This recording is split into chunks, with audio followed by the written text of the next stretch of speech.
Congratulations, Mr. Snokle. You have a beautiful baby girl. The words should have filled me with joy. Instead, they hit me like a freight train carrying a load of pure dread.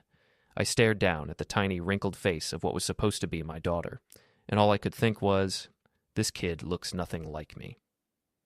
My name is John Snokle, and up until 3 hours ago, I thought I had it all figured out. 34 years old, decent job as an IT manager at a mid-sized firm in Houston, loving wife named Maggie, and a baby on the way. The American dream, right? Well, turns out the American dream sometimes comes with a paternity test. John? Maggie's voice was weak from the delivery, but I could hear the edge in it. Aren't you going to hold her? I looked at my wife. Correction. The woman I'd been married to for 6 years who may or may not have just given birth to another man's child. Her auburn hair was matted with sweat, her face flushed and exhausted, but her green eyes were sharp, alert, watching me like a hawk watches a mouse. In a minute, I said, my voice coming out rougher than I intended. I need to ask you something first. The delivery room went quiet except for the baby's soft crying. Dr. Martinez looked uncomfortable, probably sensing the tension. The nurses busied themselves with cleaning up, but I could feel their attention on us. What is it, honey? Maggie asked, but there was something in her tone, something that told me she knew exactly what was coming. The genetic type, I said simply. Dr. Martinez mentioned the baby is A, you're O, I'm O. For a moment, nobody spoke. Maggie's face went through a series of expressions, confusion, realization, then something that looked suspiciously like panic. That's not possible, she stammered. Maybe there's a mistake with the test. Maybe, I said, pulling out my phone. Or maybe we need to run a different kind of test. John, what are you doing? Her voice was getting higher now, more frantic. Calling a lawyer, I said, not looking at her. Because I'm not signing that birth certificate until we get a DNA test. The explosion was immediate. Maggie started crying. No, wailing about how I could doubt her, how I could be so cruel. The nurses looked mortified. Dr. Martinez tried to play peacemaker, suggesting we discuss this privately later. But the real fireworks started when our families arrived. My brother Ricky burst through the door first, followed by Maggie's mother Sandra, then my parents, then Maggie's dad. They'd all been waiting in the hallway, probably expecting champagne and cigars, not a paternity crisis. What's going on? Ricky demanded, taking in the scene, me standing apart from the bed, Maggie sobbing, everyone looking uncomfortable. Your brother, Maggie choked out between sobs, thinks I cheated on him. The room erupted. Sandra immediately started defending her daughter, calling me paranoid and cruel. My mother tried to mediate. My father just stood there looking stunned, but it was Ricky's reaction that caught my attention. He didn't look surprised. He looked guilty. Ricky, I said slowly, is there something you want to tell me? My brother, my best friend since childhood, the guy who'd been my best man, who I'd trusted with everything, couldn't meet my eyes. John, man, maybe we should talk about this later. No, I said, my voice getting louder. We should talk about it right now, in front of everyone, because apparently I'm the only person in this room who doesn't know what's going on. That's when Maggie's phone buzzed. In all the chaos, she'd left it on the bedside table. The screen lit up with a text message preview, and from where I was standing, I could see it clearly. Our little secret is safe. Don't worry about John. Chad Greeley. Maggie's boss at the energy company where she worked in HR, the same Chad who'd been so supportive during her pregnancy, who'd given her time off for appointments, who'd sent flowers when she had morning sickness. I picked up the phone. John, don't, Maggie started, but it was too late.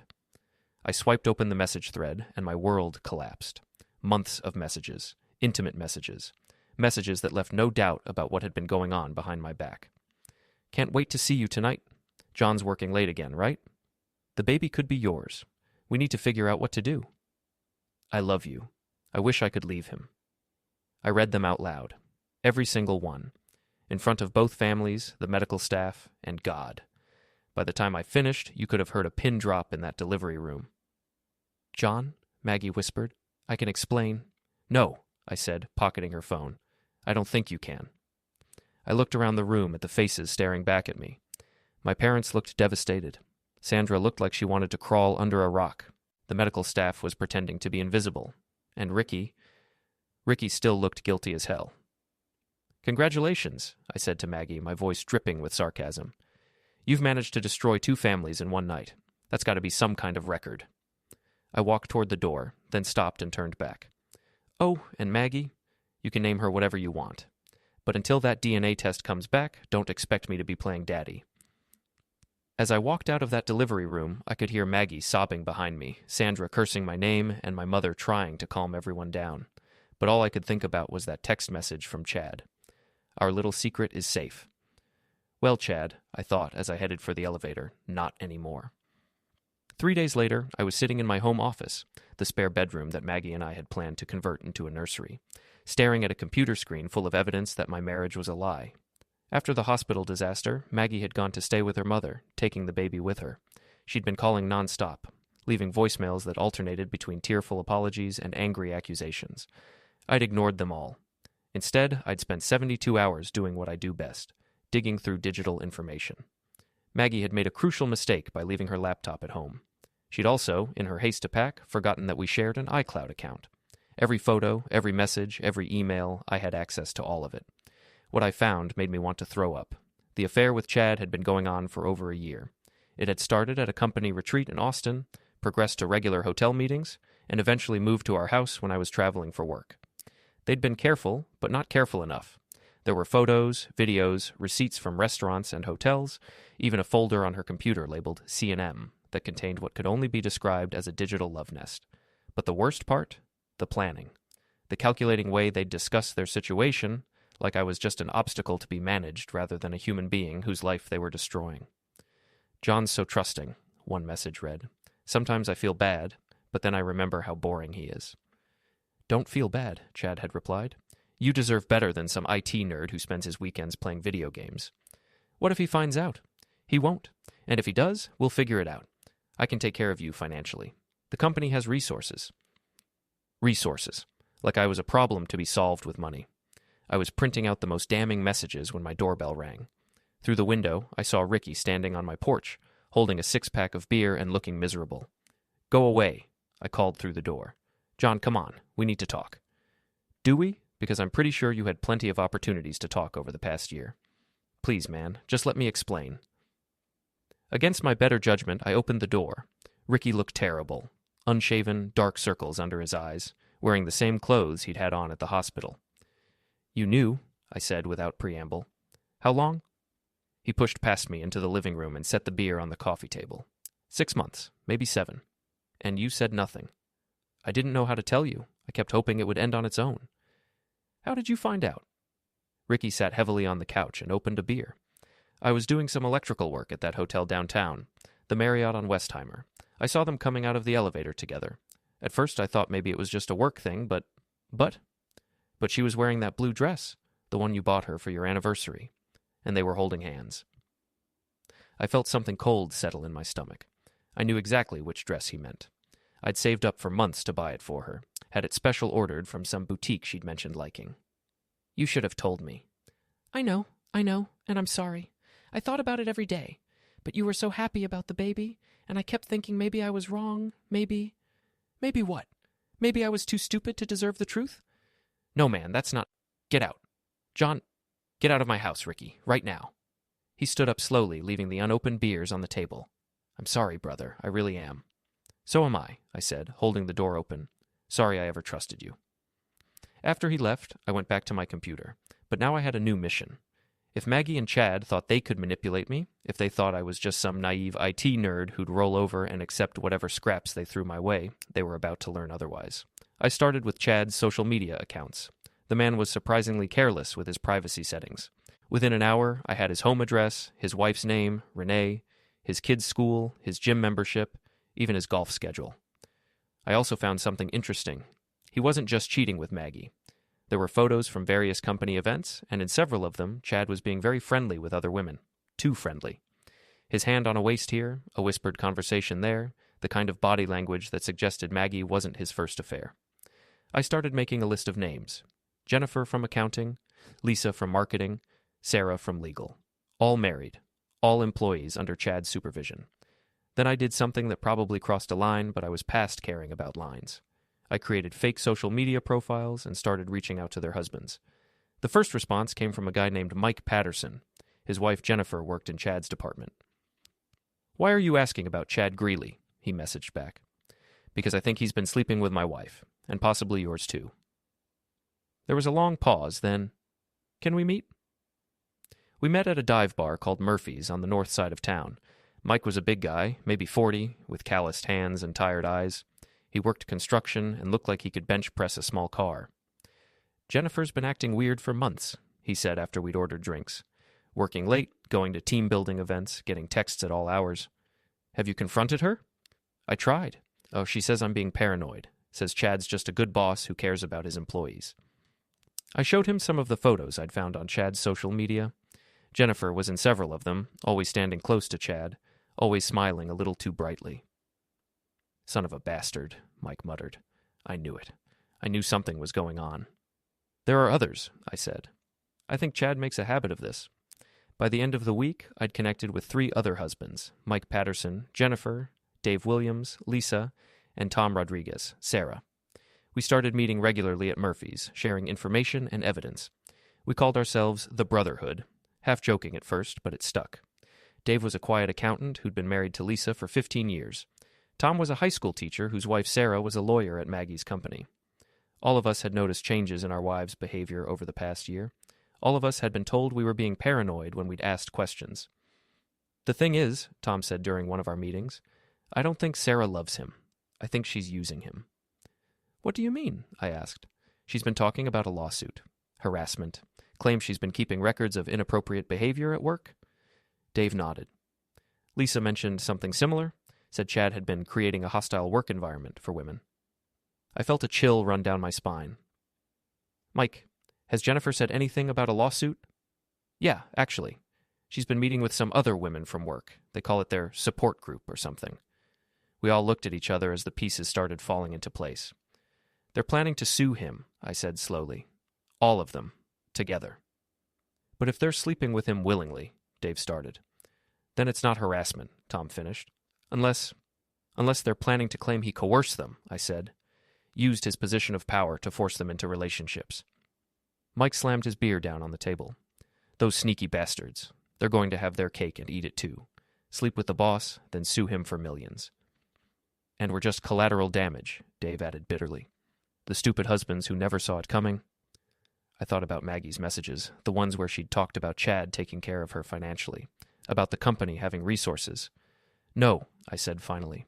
"We're not collateral damage. We're evidence." "What do you mean?" "Think about it. 4 married women, all having affairs with the same boss. When they file their lawsuit, they'll need to show they were victims, not willing participants. What better way to do that than to have 4 devastated husbands testifying about how their innocent wives were manipulated and coerced?" The table went quiet as the implications sank in. "They played us," Tom said quietly. "All of us." "Yeah," I said, raising my beer. "But the game's not over yet. The next phase of our investigation took us places I never thought I'd go. We started following our wives, documenting their meetings, recording their phone calls, legally since we were all on shared family plans, and building a case that would make any prosecutor jealous. What we found was bigger than just an affair. It was a conspiracy. The women met every Thursday at a wine bar called Vintage on Richmond. They called themselves the Survivors Club, which would have been laughable if it weren't so infuriating. Tom, being the most inconspicuous of us, managed to get a table close enough to record some of their conversations. "The key is documentation," Sarah was saying in one recording. "We need to show a pattern of escalating behavior, unwanted advances that became more aggressive over time." "But what about the texts?" Jennifer asked. "Some of mine are pretty explicit." "We'll say he pressured us into sending them," Maggie replied. "That we were afraid of losing our jobs if we didn't play along." "What about our husbands?" Lisa asked. "They're going to ask questions." "Let them," Sarah said coldly. "Their testimony will actually help our case. The more devastated they are, the more convincing we'll be as victims." I had to give Tom credit for not storming over there and confronting them on the spot. When he played the recording for the rest of us at Murphy's, Mike actually stood up and started pacing. "I can't believe this," he kept saying. "I can't believe Jennifer would do this to me. To us." "Believe it," Dave said quietly. He'd been the most skeptical of us at first, but the evidence was overwhelming. "The question is, what do we do about it?" "We could go to their company," Tom suggested. "Report the affair, get Chad fired." "That might actually help their case," I pointed out. "If he gets fired for harassment, it supports their story." We could confront them directly, Mike said. And say what? That we've been spying on them? That'll just make us look like the controlling husbands they're going to paint us as anyway. We sat in frustrated silence for a while, nursing our beers and contemplating the wreckage of our marriages. There's something else, I said finally. I've been digging deeper into Chad's background. I pulled out a folder I'd been compiling. This isn't his first rodeo. I found records from his previous job in Dallas. He was quietly transferred after allegations of inappropriate conduct with subordinates. Allegations? Dave asked. 3 women filed complaints. The company settled out of court and moved him here to Houston. Son of a bastard, Mike muttered. It gets better. I also found divorce records. He's been married 3 times. Each divorce involved allegations of adultery with coworkers. Tom whistled low. So he's a serial predator. That's what I thought at first. But look at this. I spread out copies of the divorce settlements. Each time, the women he was cheating with ended up filing harassment lawsuits. And each time, the companies paid out significant settlements. The pieces were clicking into place for all of us. It's a pattern, Dave said. He seduces married women, creates a paper trail that can be interpreted as harassment, then they file lawsuits and split the money. And the husbands never suspect because they think their wives are victims, Tom added. Exactly. Chad gets his kicks, the women get rich, and the husbands get destroyed. Mike cracked his knuckles. So what's the plan? I'd been thinking about that. We need to turn the tables, make them think they're still in control while we build a case that exposes the truth. How? We let them file their lawsuit, but we make sure the company has all the evidence they need to fight it. Over the next 2 weeks, we put our plan into action. I used my IT skills to recover deleted messages and photos from our wives' devices. Dave, being an accountant, helped us document the financial aspects of their scheme. Tom researched the legal precedents and potential defenses. Mike, with his construction background, handled the more physical aspects of our investigation, following Chad, documenting his meetings with our wives, even going through his garbage for evidence. What we found painted a clear picture of a sophisticated fraud operation. Chad wasn't just a cheating boss. He was a professional con artist who specialized in manipulating married women into participating in fake harassment schemes. But the most damning evidence came from an unexpected source, Chad's wife, Renee. I'd been watching their house, trying to get a better sense of Chad's routine, when I saw her leaving with suitcases. She was crying, and something about her demeanor made me follow her. She went to a lawyer's office downtown. When she came out 2 hours later, she looked determined rather than sad. I made a decision that was either brilliant or completely insane. I approached her. Mrs. Greeley, my name is John Snokle. I think we need to talk. She looked at me suspiciously. I don't know who you are. I'm the husband of one of the women your husband is sleeping with. Her face went through a series of emotions, surprise, anger, then something that looked like relief. Which one? She asked. Maggie Snokle. She works in HR. Renee laughed bitterly. HR. Of course. That's where he always starts. We went to a coffee shop nearby, and Renee told me everything. She'd known about Chad's affairs for years, but had stayed quiet because of their kids and because she'd hoped he would change. But this time was different. He's been sloppy, she said, leaving evidence around, taking calls at home, and the money. What money? Large deposits in accounts I'm not supposed to know about. Money from previous settlements that he never reported in our divorce proceedings. She pulled out a thick folder. I've been documenting everything for months. Bank records, phone bills, emails I recovered from his computer. I was going to use it in our divorce, but I'd rather see him in prison. Renee agreed to work with us. She had access to Chad's home office, his personal files, even his safe. Within a week, we had enough evidence to prove that Chad had been running harassment scams for over a decade, targeting married women in HR departments at energy companies across Texas. The pattern was always the same. Seduce the women, create compromising evidence, then coach them through filing harassment lawsuits, while their devastated husbands provided credible testimony about the emotional damage to their families. The beauty of it, Renee explained, is that the husbands never suspect their wives are willing participants. They genuinely believe their wives were victimized, so their testimony is completely convincing. Until now, I said. Until now, she agreed. We were ready to set our plan in motion. The women had filed their lawsuit the week before, accusing Chad of systematically harassing and coercing them into inappropriate relationships.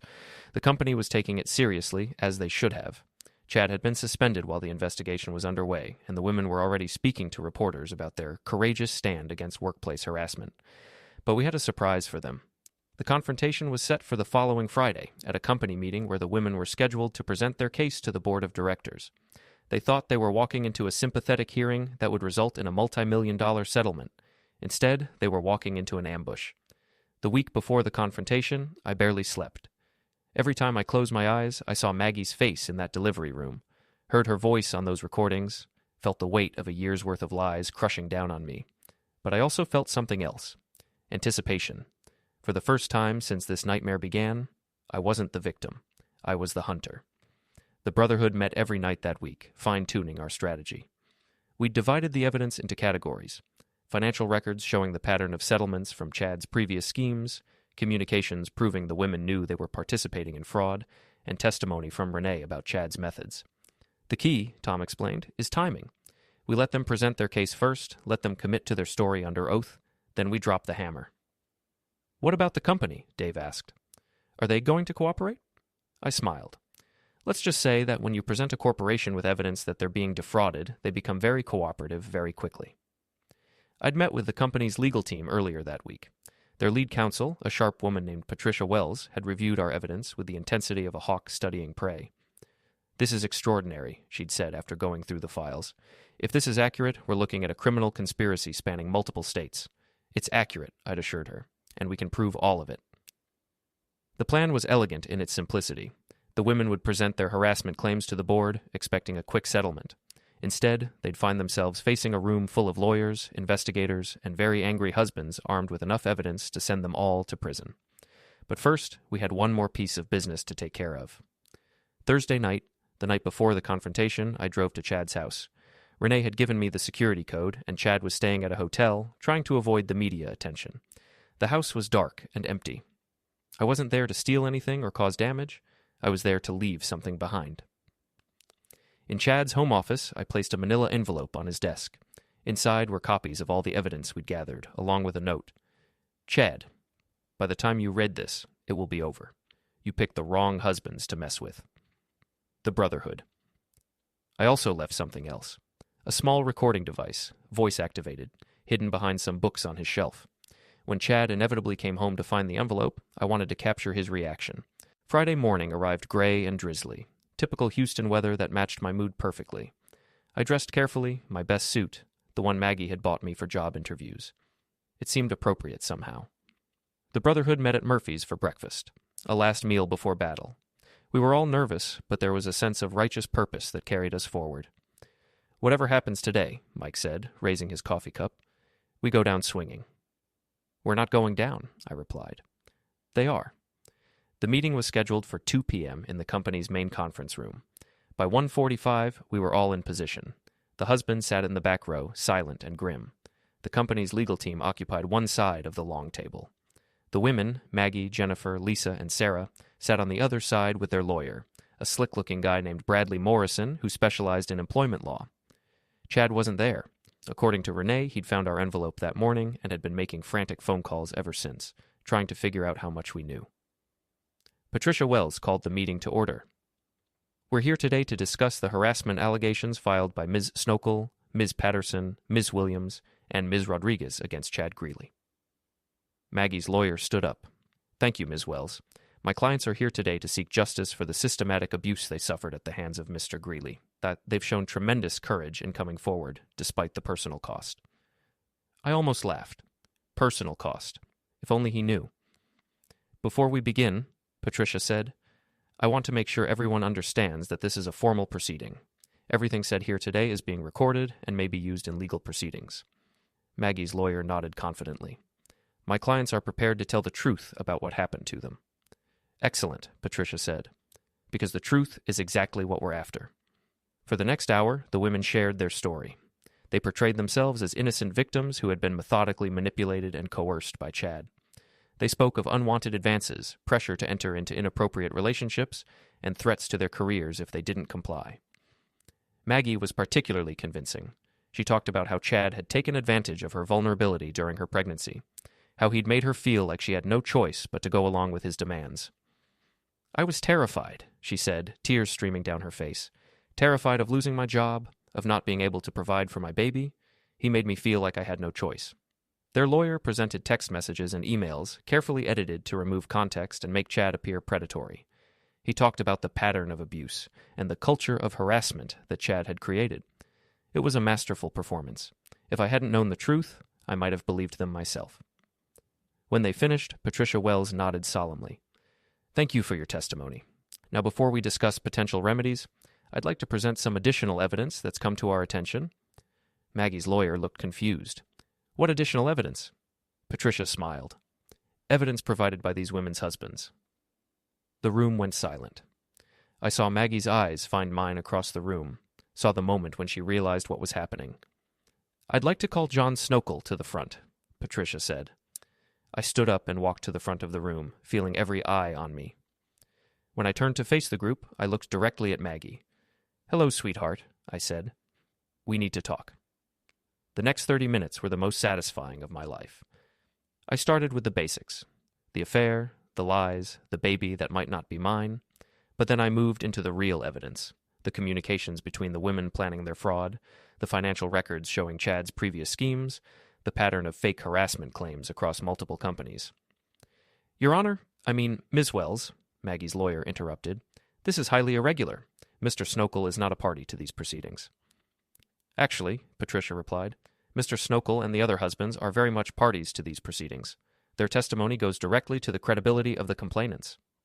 I continued my presentation, methodically destroying every lie the women had told.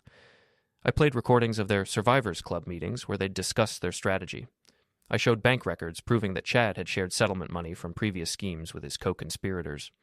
But the coup de grace came when I presented the evidence Renee had provided: Chad's own files, documenting his methods and listing the women he'd targeted over the years. "This is a business for Mr. Greeley," I explained to the stunned room. "He targets married women in HR departments because they have access to personnel files and company policies. He seduces them, creates evidence that can be interpreted as harassment, then coaches them through filing fraudulent lawsuits." I looked directly at Maggie. "The husbands are never supposed to find out their wives are willing participants. We're supposed to be the grieving victims whose testimony makes the harassment claims believable." Maggie's face had gone completely white. Jennifer was crying. Lisa looked like she was going to be sick. Sarah, the lawyer, was frantically whispering to their attorney. "This is preposterous," Bradley Morrison said, but his voice lacked conviction. "These women are victims of a sophisticated predator." "That's partially true," I said. "They are victims, but not of Chad Greeley. They're victims of their own greed." Mike Patterson stood up from the back row. "Jennifer, how could you do this to us? To our kids?" Dave Williams was next. 15 years, Lisa. 15 years of marriage, and you threw it away for money?" Tom Rodriguez just shook his head sadly. "Sarah, I trusted you. I believed in you."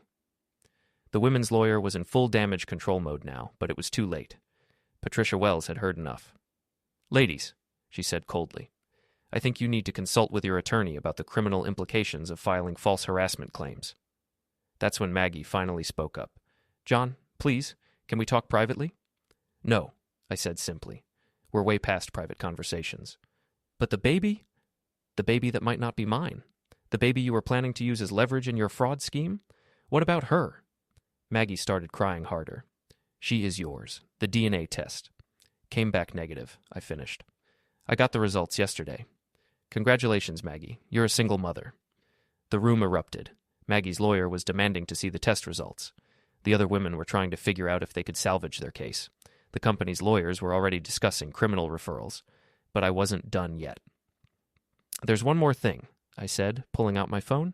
"Chad, I know you're listening." I hit play on a recording app. Chad's voice filled the room, the conversation he'd had that morning when he found our envelope in his office. Shit, his voice said. "How did they find out? Renee, you bastard, what did you tell them?" Then, more clearly, "I need to call Morrison. We need to get ahead of this. Maybe we can pin it all on the women, say they seduced me and then tried to blackmail me." The recording continued for several more minutes, with Chad essentially confessing to the entire scheme while trying to figure out how to blame his co-conspirators. "That recording was made this morning in Mr. Greeley's home office," I announced. "With his wife's permission, of course." Bradley Morrison stood up abruptly. "I need to withdraw as counsel for these women immediately." "Probably a good idea," Patricia Wells agreed, "given that you may end up being a witness in the criminal proceedings." The meeting devolved into chaos after that. The women were huddled with their now former lawyer, trying to understand their legal exposure. The company's attorneys were making phone calls to prosecutors and the FBI. The Brotherhood sat in the back row, watching our plan unfold perfectly. But the real confrontation came later that evening. I was at home, finally allowing myself to feel some satisfaction, when my doorbell rang. Through the peephole, I saw Maggie standing on my porch, holding the baby. I opened the door but didn't invite her in. "What do you want, Maggie?" "I want to explain. I want to make this right."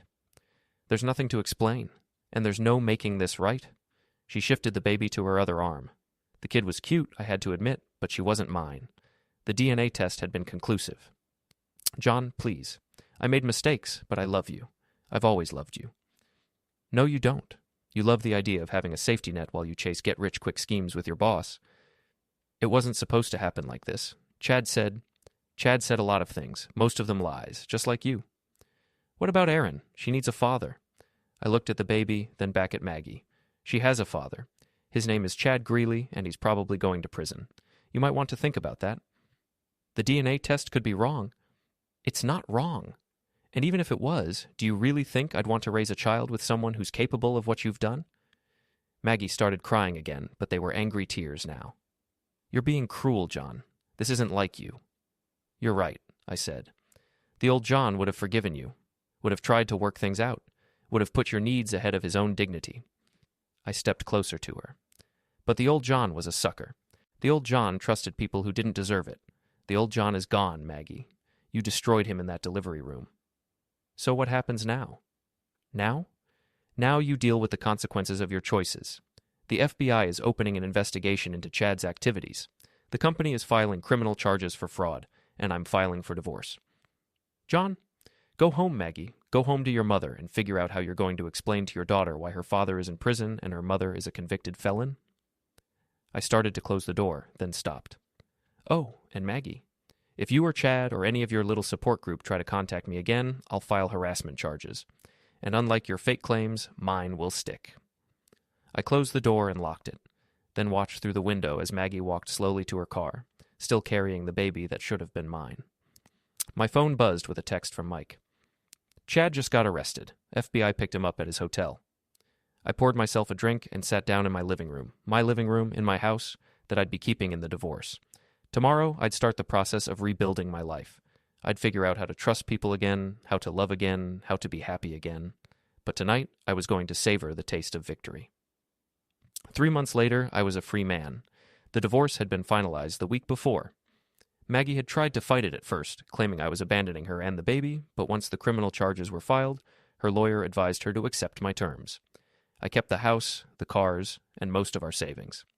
She got her freedom and a recommendation for a good criminal defense attorney. Chad was in federal prison awaiting trial. The FBI had found evidence of similar schemes in Dallas, Austin, and San Antonio, involving dozens of women and millions of dollars in fraudulent settlements. He was looking at 20 to 30 years. The other women had made plea deals, agreeing to testify against Chad in exchange for reduced sentences. They'd all served some time, but nothing like what Chad was facing. The Brotherhood had mostly disbanded. Mike and Jennifer were working through marriage counseling. Apparently she'd been genuinely manipulated by Chad and was willing to make amends. Dave had divorced Lisa, but they were co-parenting their kids amicably. Tom and Sarah were also divorced, but Tom seemed happier than I'd ever seen him. As for me, I was learning to live alone again. It was strange at first, coming home to an empty house, cooking for one, sleeping in the middle of the bed. But it was also liberating. For the first time in years, I could make decisions without wondering how they'd affect someone else. I was thinking about all of this on a Friday evening in October when my doorbell rang. I wasn't expecting anyone, and most of my friends knew to call first. Through the peephole, I saw a woman I didn't recognize. She was maybe 30, blonde, professional-looking. She was holding an envelope. I opened the door cautiously. "Can I help you?" "Mr. Snokle, my name is Rebecca Martinez. I'm a reporter with the Houston Chronicle. I was hoping to ask you a few questions about the Greeley case." I'd been avoiding reporters for months, but something about her manner made me curious. "What kind of questions?" "I'm working on a follow-up story about the victims, the real victims, the husbands who were deceived along with their wives." "I'm not sure I'm interested in being in the newspaper. I understand. But I think your story could help other people recognize the warning signs. This kind of fraud is more common than people realize." I considered it. The case had made national news, but most of the coverage had focused on Chad and the women. The impact on the families had been largely ignored. "All right," I said finally. "Come in." We talked for over an hour. Rebecca was a good interviewer, asking thoughtful questions about how the deception had affected me, how I'd uncovered the truth, and what I'd learned from the experience. "Do you regret how you handled it?" she asked near the end of our conversation. "Which part?" "Exposing them publicly. Some people might say you could have handled it more privately." I thought about that. You know, for a long time, I felt guilty about the public nature of it all. But then I realized something. They made it public when they filed false charges. They were willing to destroy Chad's reputation, the company's reputation, even their own husbands' reputations to make money.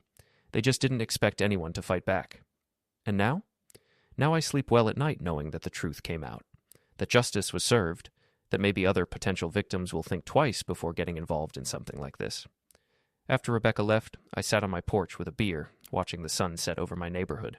It was peaceful in a way that my life hadn't been for a long time. My phone rang. It was Ricky.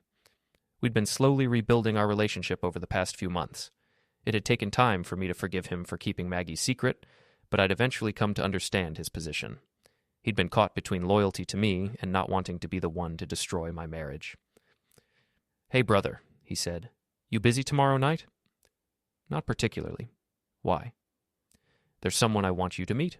A friend of mine from work. Her name's Amy, and she's nothing like Maggie." I laughed. "That's a hell of a recommendation." "I'm serious. She's genuine, funny, smart, and she's been through her own divorce, so she understands what it's like to rebuild." I'd been thinking about dating again, but it felt complicated. How do you learn to trust again after what I'd been through? "I don't know, Rick. It might be too soon. It's just dinner. No pressure. But John, you can't let what Maggie did make you afraid to live again." He was right, of course. I'd spent 3 months healing from the betrayal, but at some point I needed to start moving forward. "All right," I said. "Set it up." "Really?" "Really. But somewhere public, and you're paying." Ricky laughed. "Deal." After we hung up, I went inside and looked around my house. It was clean, organized, peaceful. It was also empty. Maybe it was time to change that. The next evening, I met Amy at a restaurant downtown. She was attractive in a natural way. Brown hair, warm eyes, genuine smile. More importantly, she seemed comfortable in her own skin, confident without being aggressive. "So," she said after we'd ordered, "Ricky tells me you've had an interesting year." "That's one way to put it. What did he tell you?" "Just that you'd been through a difficult divorce and that you're one of the good guys who got screwed over." I appreciated that Ricky hadn't shared the details. "What about you? Ricky mentioned you'd been divorced too." 2 years ago. My ex-husband decided he preferred his secretary to his wife. Very original, right? I'm sorry. Don't be. Best thing that ever happened to me. I found out who I really was when I wasn't trying to be who he wanted me to be. We talked for 3 hours about our jobs, our families, our hopes for the future. She was easy to talk to, funny without being cruel, intelligent without being pretentious. When the evening ended, she gave me her number. "I'd like to see you again, John, but I want you to know, I'm not looking for someone to rescue me or someone who needs rescuing. I'm looking for a partner." "I think I can handle that," I said. 6 months later, Amy moved in with me. A year after that, I proposed. We were married in a small ceremony in my backyard, with Ricky as my best man and the brotherhood in attendance. Maggie sent a card. She was working as a waitress in Dallas, trying to rebuild her life after serving 6 months in federal prison. The baby, Aaron, was being raised by Maggie's mother. Chad was still in prison and would be for many years to come. I didn't feel sorry for any of them. They'd made their choices, and they were living with the consequences. As for me, I was living with the consequences of my choices too. The choice to fight back when I was betrayed.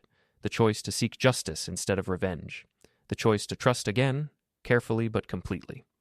Standing in my backyard, surrounded by friends and family, holding Amy's hand as we exchanged vows, I realized something. Houston didn't have a problem anymore. I'd solved it.